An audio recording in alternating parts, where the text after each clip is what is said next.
Hi, my name is Ed Riley. I'm State Senator for Central Anne Arundel County.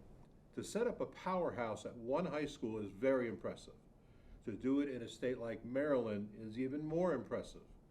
To set up two programs like Coach Heffler did at a school in the River Road to Riva Road corridor is truly remarkable.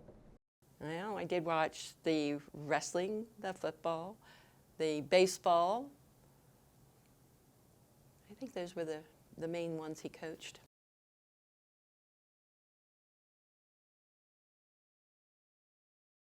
He was his own being, and he had it going, and if he needed advice, it wasn't coming from somebody soft like me. Over the years, I've been surprised to the number of students, athletes, just regular students in his classes that have come back and thanked him for the lessons that he gave them, the motivation that they drew from his lessons in all walks of life, and they in different areas, not just the sports, or it was intellectual, emotional.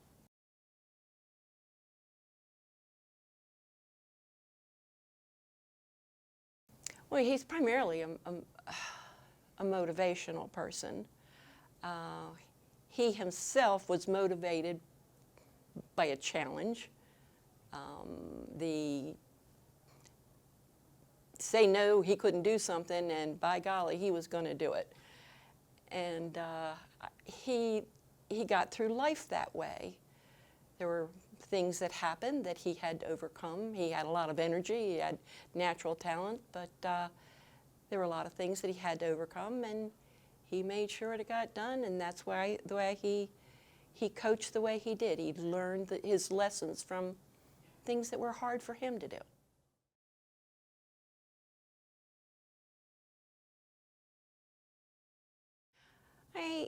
I don't know if that was a surprise. They certainly, I think that's pretty typical in the coaching arena, in the sports. Frequently, the boys that are interested in or are interested in those things. But yes, they were a large number that apparently had good experiences and wanted to do the same kind of thing. Double session.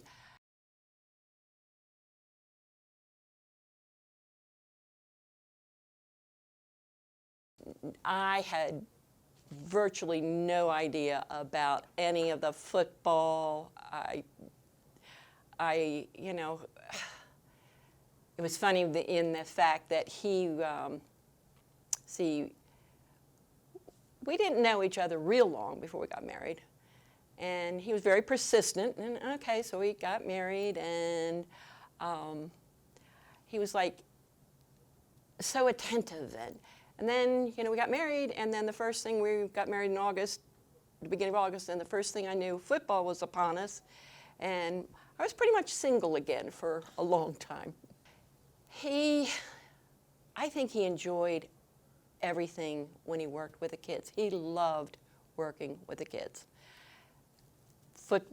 Double sessions were the beginning of a new season, a new beginning, meeting more kids and helping further those that he already knew. I don't know that it was a lot different than any of the other times that he was coaching or teaching. He was always very involved, very enthusiastic. But I could never call anything that he did just another day.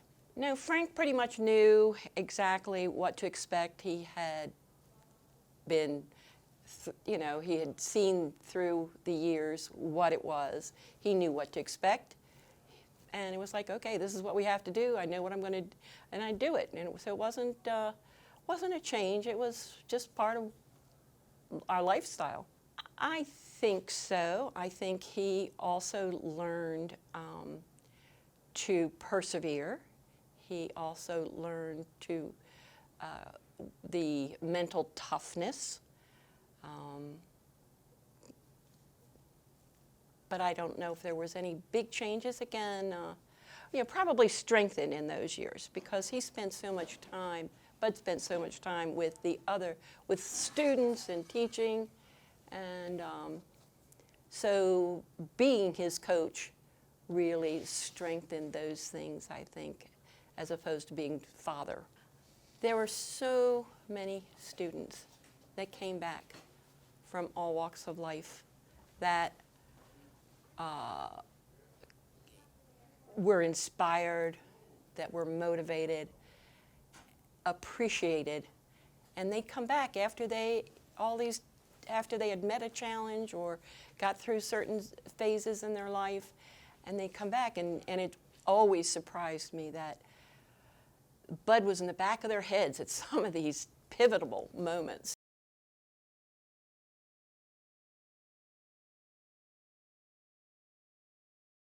Let me tell you something. High school was special.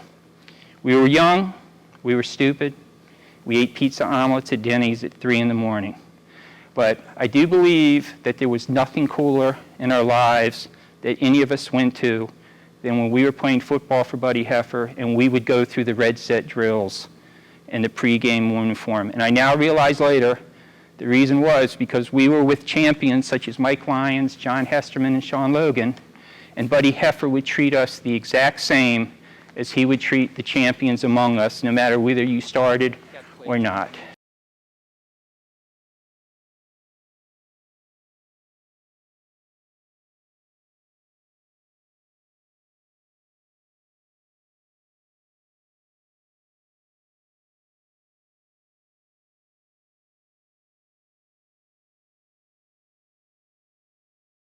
So, my friends, not all heroes wear capes. Some wear gray t-shirts with green shorts and carry packs of red men with them.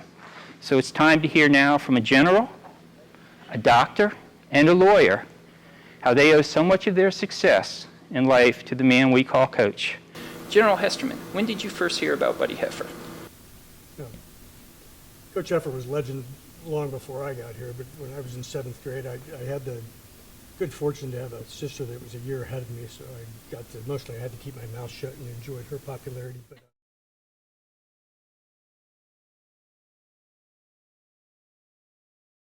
I had heard about Coach Heffer. I was at the game where Dr. Lyons grabbed that fumble and ran it in for the state championship, and we used to drive by and see double sessions and think, my God, that looks hard.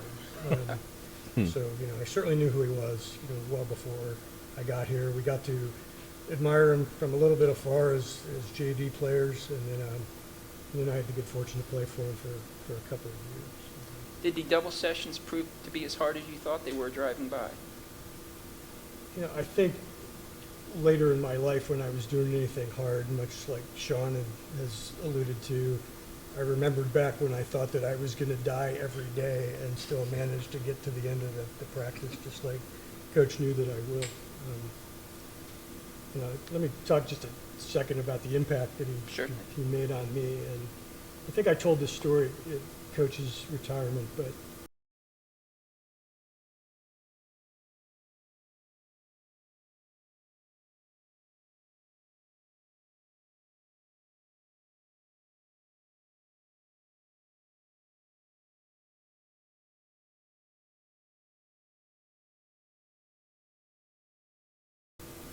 when a fighter pilot goes into combat, he fills out a sheet for the rescue forces that has a couple of things on it. One of those things is a challenge question that only that pilot should be able to know the answer to. And this is so the rescue forces are sure that the guy that they're picking up behind enemy lines is in fact the right guy.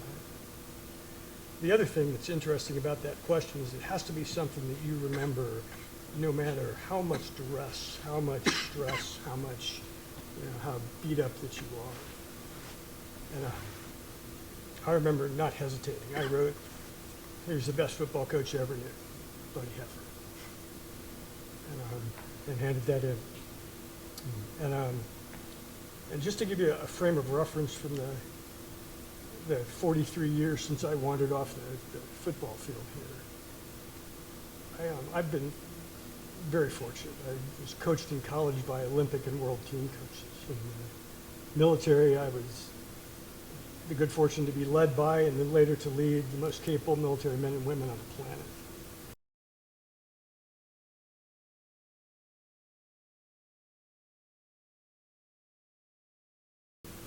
More recently, I've spent a lot of time with professional alpine and polar guides that have inspired teams to get to the tops of all the world's highest mountains and to get to the both North and South Pole on foot. And out of all those world-class leaders, I've never met anybody that had the ability to make people believe in what they were doing and in themselves better than Buddy. Well, he's primarily a motivational person. I lived in Crofton. My father was in the Army, so I moved around a bit. But I lived in Crofton 6th, 7th grade, then 8th grade. Then I moved to Germany for 2 years, for first 2 years of high school, 9th and 10th. Small high school, about 200 kids in it, and everyone talked about going back to the States because we're in the military, you rotate through duty assignments, and high school kids all talked about going back and playing sports in their high schools, and I knew that I'd be coming back to Arundel. But I really had no impression prior to that, because I left early, of what type of storm and madman I was heading into. And so August 15th showed up, and I remember there's that hill that goes up to the locker room after the practice. And I remember walking up that hill, and if I stood, you just wear helmets, first of all, to practice. And if I stood up, everything would turn black from the outside and start closing in. So I'd bend over on my knees. And then everything would open up again. And so I walked all the way up the hill like that, knowing I couldn't stand up. I walked into the locker room, went into the shower, sat down on the floor, turned the water on, and sat there for the entire hour and a half. And all the other juniors, the seniors who knew the program, they were all out buying subs and things and doing the things they do between sessions. But I stood there the whole time and got up, went down, did the second session. The next morning I couldn't get out of bed. I was so sore, but I did anyway because he expected me to. But that's when I met him, right when I showed up for the first time. When did you first hear about double sessions? Did anyone ever tell you what it would be about, or did you realize as you were in the shower? Well, I mean, I knew I was coming in that morning for it, but pretty much when I was in the shower, I realized what double sessions meant sitting on the floor. Double sessions. I had virtually no idea about any of the football. You know, it was funny in the fact that he, we didn't know each other real long before we got married. And he was very persistent, and okay, so we got married, and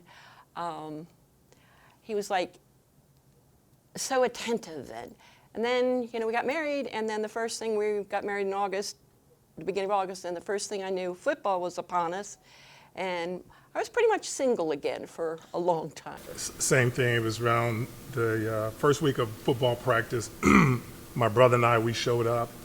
We didn't have any expectation, just we wanted to play football at Reandeau High School. And this guy comes out in these tight green shorts. He has this whistle, and he has this look that, you know, he's not to be messed with. Don't forget this. And he chewed tobacco, that's right. And I just remember looking at him thinking, this is going to be tough.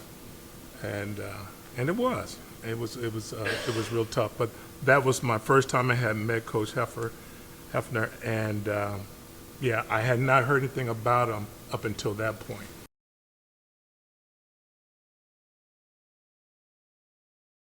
But I really got to know him during wrestling season.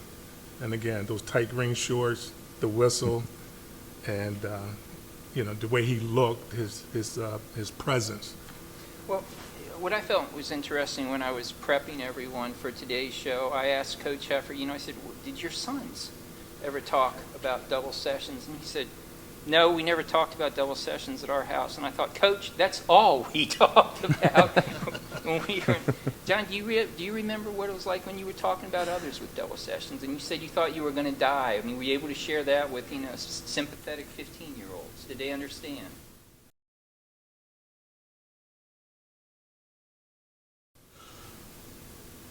You know, I think for me anyway, and I didn't realize this like most of us until years later, but at the time it was just hard.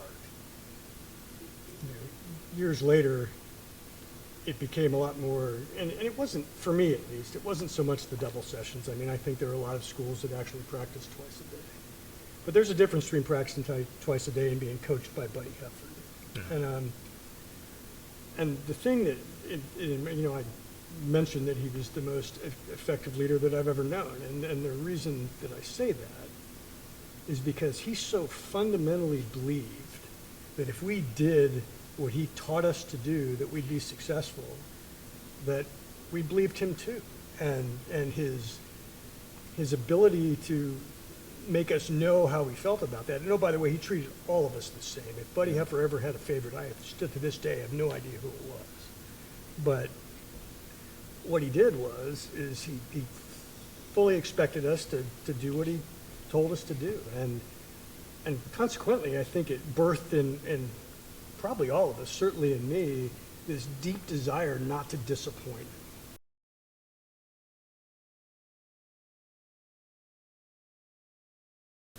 And, later in my life, it became obvious to me that every great leader that I knew had that sort of intangible ability to get his subordinates or his team or the people around him to not want to disappoint him, mostly because it so quickly becomes then about not wanting to disappoint each other. Sean and I played right next to each other on the offensive line. I'll tell you more about that story for a second. But Towering offensive guard. It's just massive.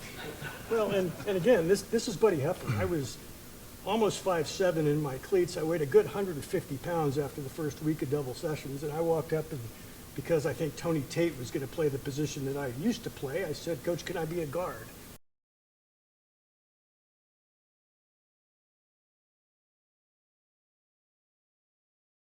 Because Kevin Carlin had graduated, and Coach has had world-class athletes. He's had Sam Johnson and Mike Lyons and Neil Herrick and a lot of and others, Rod Hubbard and Mike Moore, that were phenomenal. But mostly he had guys like me, a little bit undersized. We were okay athletes, but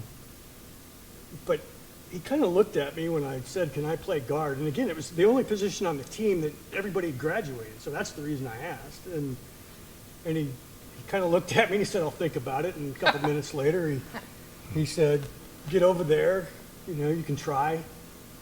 And I promptly got the crap kicked out of me by guys that were Sean's size. And but he made me believe that if I did what he told me, that I would be successful. And he fully expected me for the rest of that year.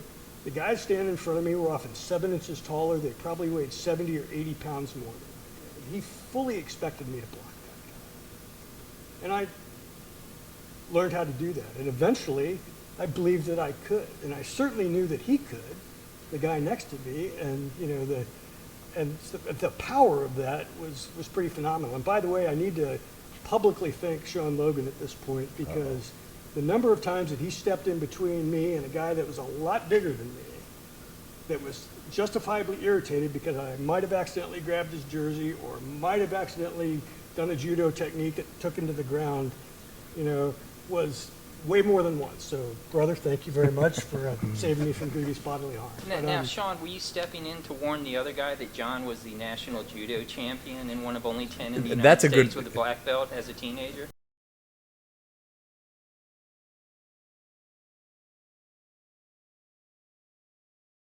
That's a good point. I think in the humble story, which is accurate in almost every point, Buddy probably knew that you were a national judo champion and knew a little bit about balance and things, so that might probably help being a guard. So, Sean, when was it in the Marine Corps or the Naval Academy that you first realized what a leader Buddy Heffer was and the impact it had on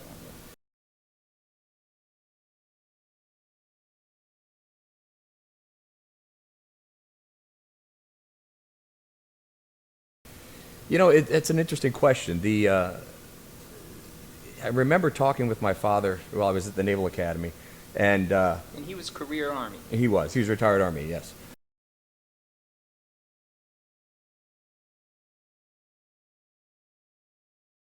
And I made the part of the conversation. I said I somehow learned along the way I learned this, that I can start on any team I go to. And that, if you could ever want your son or daughter to learn a life lesson, it's how to recognize what you need to do it, and to succeed to the level that you can start on any team, whether that's in a business or that's in a military unit or that's on any sports team that you're in. And I thought later, where did I learn that? How did I come across that? And it absolutely was, the years I spent playing football here, where I was told how to do it. I was expected to do the best I could on every play, and it was pounded into us for every practice. Do your job. Do your assignment. That's all you have to do. You don't have to do everything else. Just do what you need to do, what you're supposed to do, and if you do that right every time, then you're going to be doing your job properly. And I often tell this story that and maybe you guys remember this, but I don't ever really recall Coach Heffer talking about winning.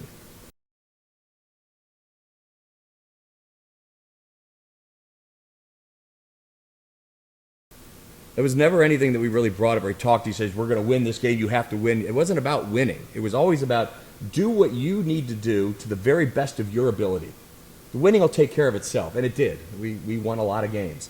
But that lesson of learning to recognize what I can do, to do the best that I can do, and the second part of that was if you do the best you can do, your job to perfection as far as you can do it, and you don't win, you still walk off the field with your head held high and your chin in the air and your chest out because you did everything that you could possibly do and be prepared for. And I learned that here. Dr. Lyons, did you learn that as a wrestler from Coach Heffer?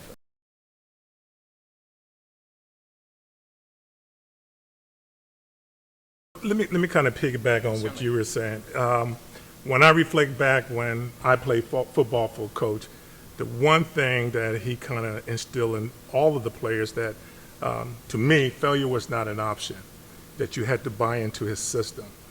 And it's kind of interesting when you think about it. If you bought into his system, all the pieces would fall in place. He had this thing where, you had to give more than 100%. It's like give 110% because we all give 100%. And when I look back on it, I think that's the big takeaway I get from those times we were doing two-a-days.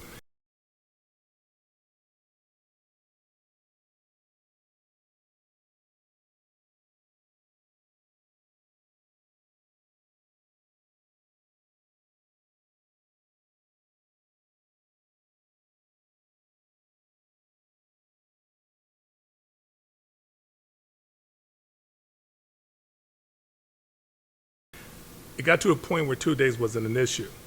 It was fun to be with the guys that you played with, because he instilled that team philosophy. We're a team. We're in it together. We're gonna die together. And so going to practice every day, doing the 2 days, hanging out with the guys, hanging up under the tree. You have that tradition. And there's a guy out here. I just want to acknowledge Chuck Markowitz.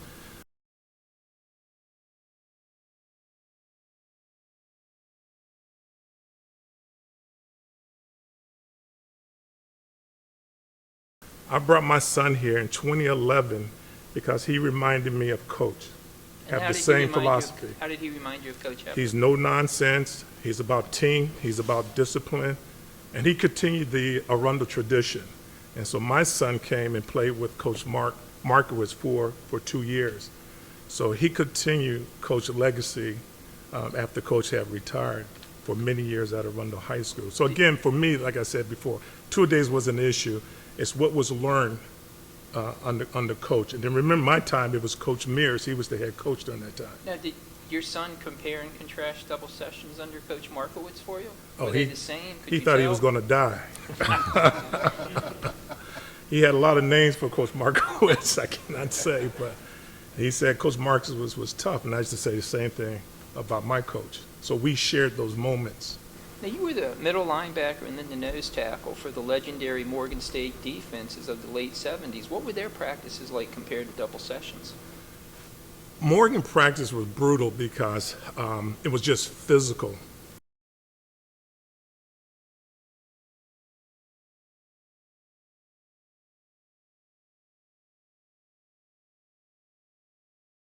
And so they taught technique, but we hit every day in practice. So if you were banged up, You were expected to get taped up, go see the trainer, and you had to be out there ready to play. If you didn't come to practice, there was someone behind you waiting to take your position, so a lot of guys would go out there. So it was much different, because I think back in high school, we were just learning to play as a team. And we didn't know whether we were good or not. But when you're at the college level and you play in Division I AA or Division I, everyone's a superstar. Everyone can hit. Everyone can run. So it's much different. It's more physical and it's faster. And you Sean- already know the concept about playing as a team. Sean, two did you quick have the points. same experience playing?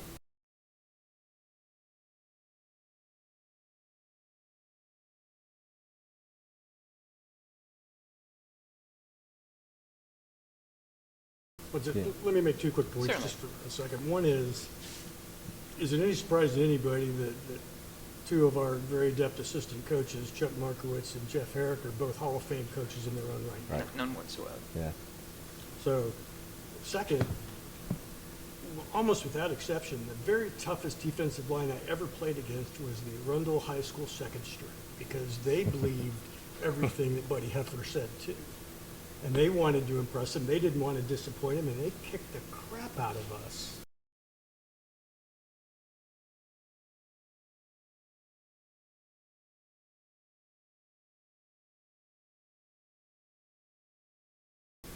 You know, we almost went to the games to rest. Not really. Don't get upset, Coach.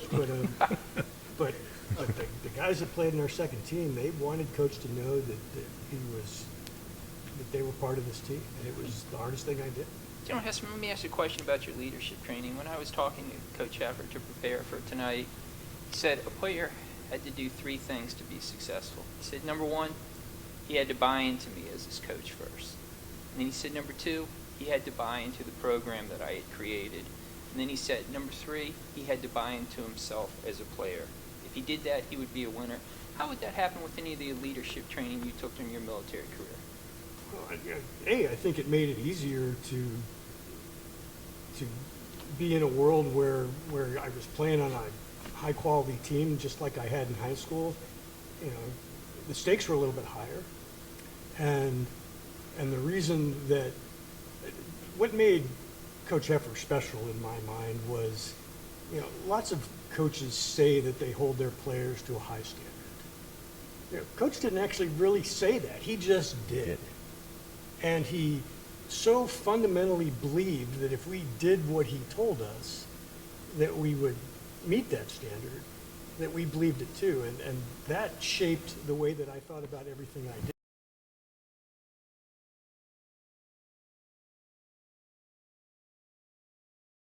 When I flew in combat, I wasn't afraid of getting shot down, because I was so focused on doing all the things that I had learned how to do in order to make sure that the mission was successful. I learned that from him. Yeah. And, you know, and I tried to teach that and impart that and believe in the folks that later, you know, had to do it for me. And when they believe that you do, they always rise to that level and to that occasion. And nobody did that to this day in my life better than Buddy Hefner. Yeah. So it's that old saying in education, you can't lead if nobody's following you. And so people have to respect who you are, right? You have to have high moral values. You have to be respectful of other people's opinion. And that's something I have learned from Coach.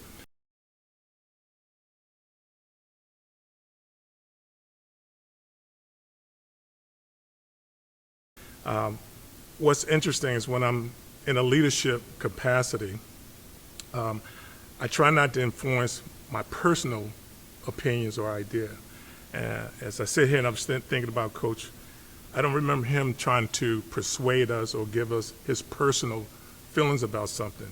He would just talk in terms of general topics or issue and ask you to perform at a certain level. And so that's what I expect from the people that I supervise.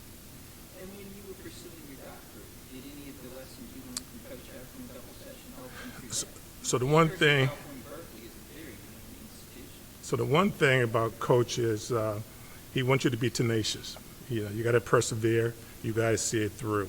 The one thing he did not like is someone to quit. I mean, it bothered this guy if you quit. And so when I was working on my doctorate, unfortunately, I went through a divorce. And if you ever went through a divorce, that's the worst thing you can experience. And I had 2 children at the time. And so I had this professor, I had passed the comps, and I was working on my dissertation. And so this guy decides to go on sabbatical. And this was my 3rd year at Berkeley. So I called the dean up and said, hey, I can't afford to pay another year of tuition. My advisor's on sabbatical. And they said, it's too bad, you gotta wait until he gets back. So I had to wait a 4th year for him to come back. So he came back, I gave him the dissertation, and he says to me, go back and rewrite it. This is what he told me. So that summer, I thought I was gonna graduate. And he had me go back and revise that dissertation 4 or 5 times. So I didn't graduate that summer, and I was thinking about actually walking away from it. So September 10th, he told me to go back and revise that. Football game was on. I went, he was a professor at Berkeley, but he also did some work at Stanford. So he had me come to his house. I go to his house. He opens the door, and he said, come in, Dr. Lyons. I said, what? He said, come in, Dr. Lyons. I said, you're not going to look at the dissertation? He said, no. I said, how you know if I did the edits? He said, because I know you're disciplined. I know you're going to get it done. He never looked at the dissertation, had a beer, watched the game, and went home. I graduated that December. And again, and the reason I'm pointing this out, I was on the verge of quitting that doctoral program, but I kept hearing Coach Heffer in the back of my mind saying, you just can't do that. And I saw it through.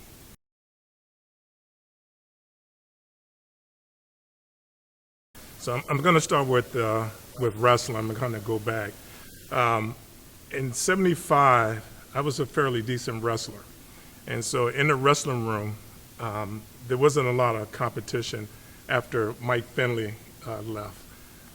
Once Mike left, it was just, the competition wasn't there. So Coach Midas, I'm not sure if you guys remember Coach Midas. Mm-hmm. I would work Coach Midas over, and I don't think Coach liked that. So.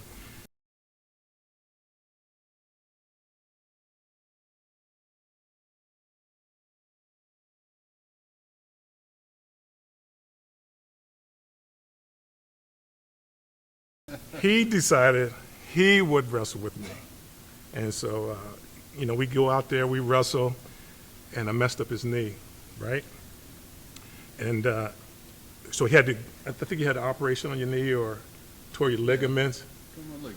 So the takeaway from that is John Fisher, who's here tonight, John Fisher, I think it was Mr. Tani, went over to his house. We got to see the father side, the husband.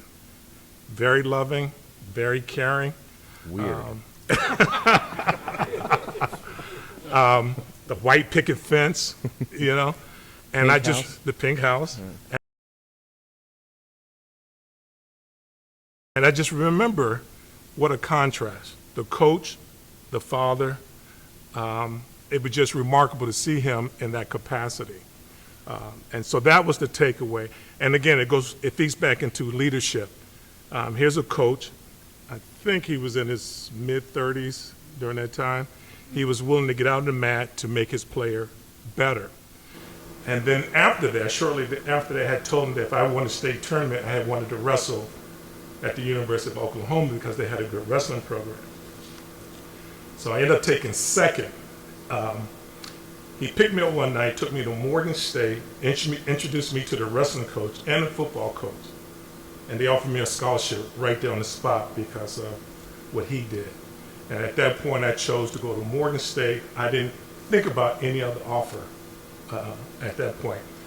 So what I've done over the years, I've reached out to other students who may have come from a family that didn't have those kind of resources and try to do the same for those families as well. So those are my takeaways with the two-a-days and leadership.